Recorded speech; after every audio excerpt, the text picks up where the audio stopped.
Hello, my dear students. Yes, welcome back. Today we are starting with our first video of ISC 12th Economics series. Yes, I am going to start with chapter number 10. You will be asking why sir is starting with chapter number 10 directly. See, my dear students, it's already July passed over here right now, almost, right? In many of the schools and colleges, your test is going on, many other things, exams are approaching. So many of the students approach me saying, sir, please make the video for chapter number 10 and beyond first. And of course, it demand, supply, everything, we are well versed with that. Forms of market, we are well versed with that in our grade 10 syllabus.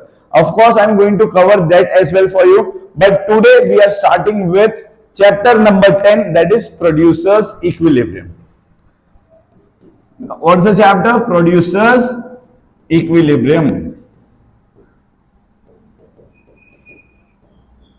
Okay.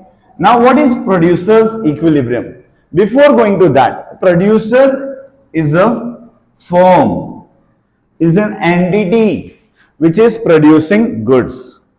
When will a firm or a producer be in equilibrium? I say, we know what is a consumer equilibrium, where a consumer maximizes his satisfaction. But now this is from the point of view of a producer. So when will a producer be in equilibrium? So producer is in equilibrium when he produces that quantity of a commodity,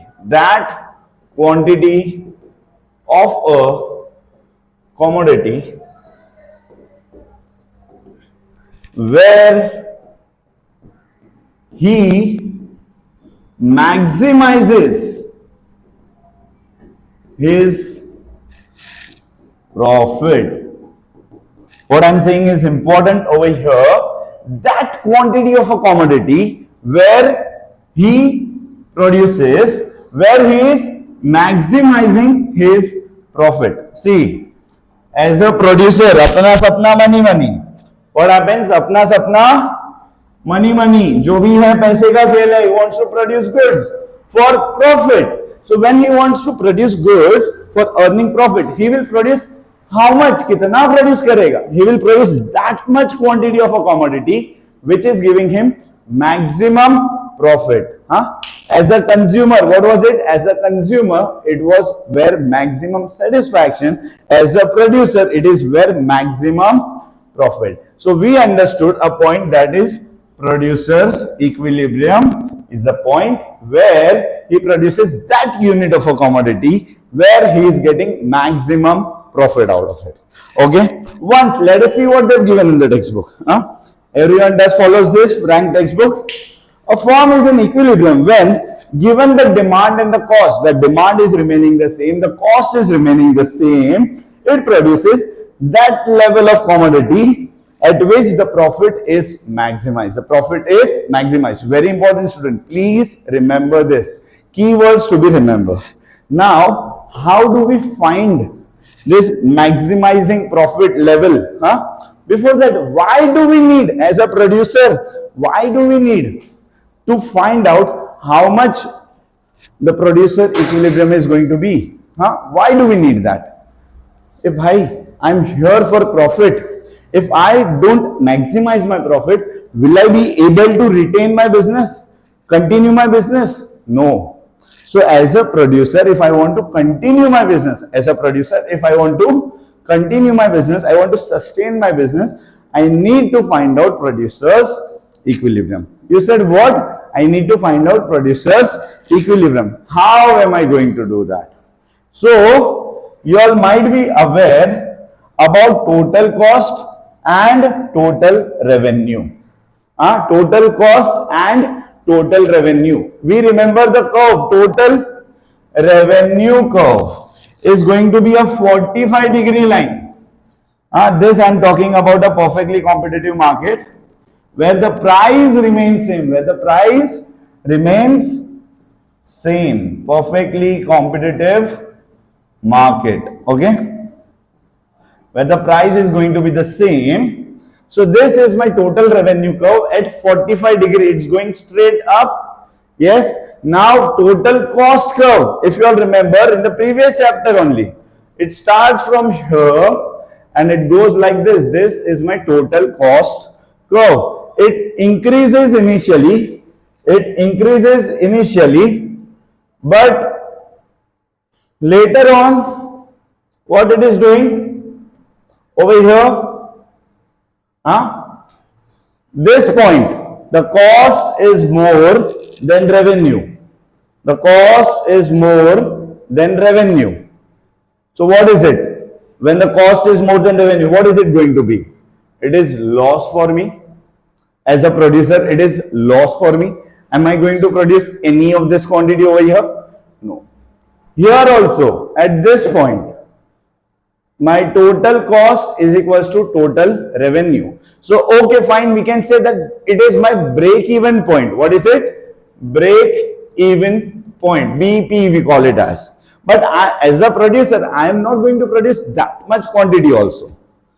After that, my cost is rising, my revenue is also rising, but revenue is more than cost. Revenue is more than cost. That means this portion, the difference between the cost and revenue, what I am getting, this is going to be my profit. What is it going to be? My profit. So as a producer, what I am looking for? Apna sapna, money. I am looking for that point where the difference between total cost and total revenue is maximum. What I am looking for? Where the difference between total cost and total revenue is maximum. The point where the difference between the total cost and total revenue is maximum, because that point is going to be my producer's equilibrium. What is it going to be? My producer's equilibrium. Okay, is it clear, my dear students? So if I tell you this point over here, okay,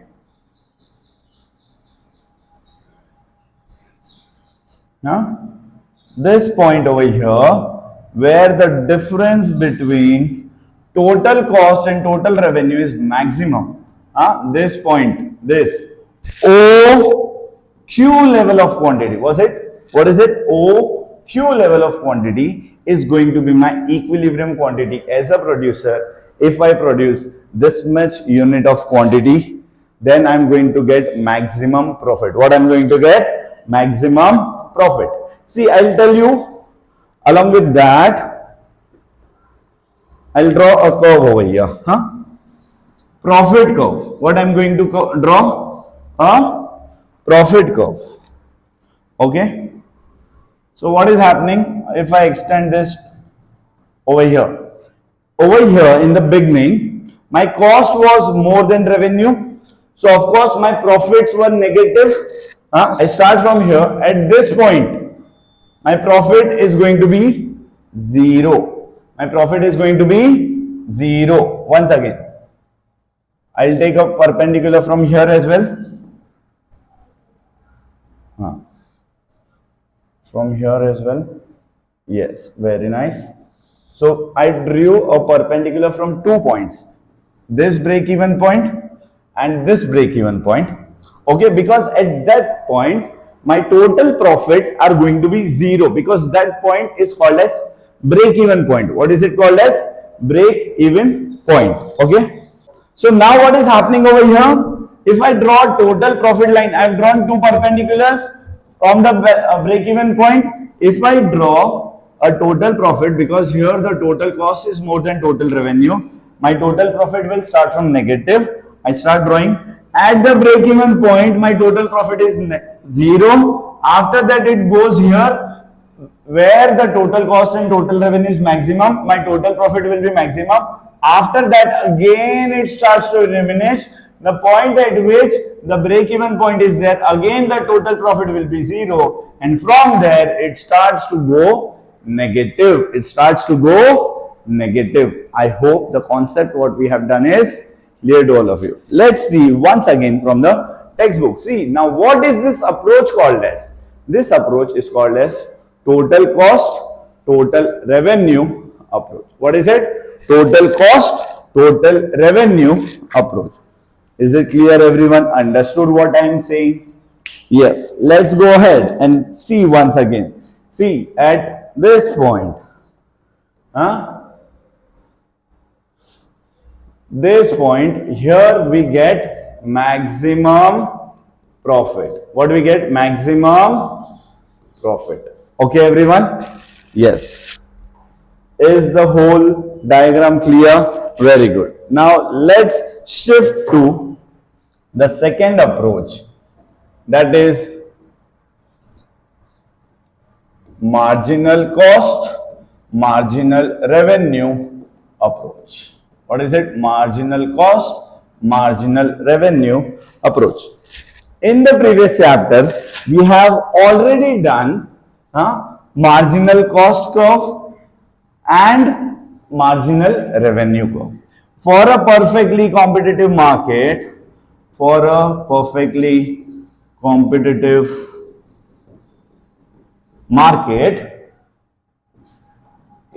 curve is equals to MR curve is equals to price. We are already aware about this. This we have done in our chapter cost analysis. Okay. And we have a MC curve, which is a U-shaped curve. The reason behind U-shape of MC curve is already what we are aware about, right? Now, let us understand how we are going to get producer's equilibrium out of the MC and MR curve. This I already have MR curve. This is my MR curve. If I draw a MC curve over here, what I draw a MC curve, marginal cost curve over here.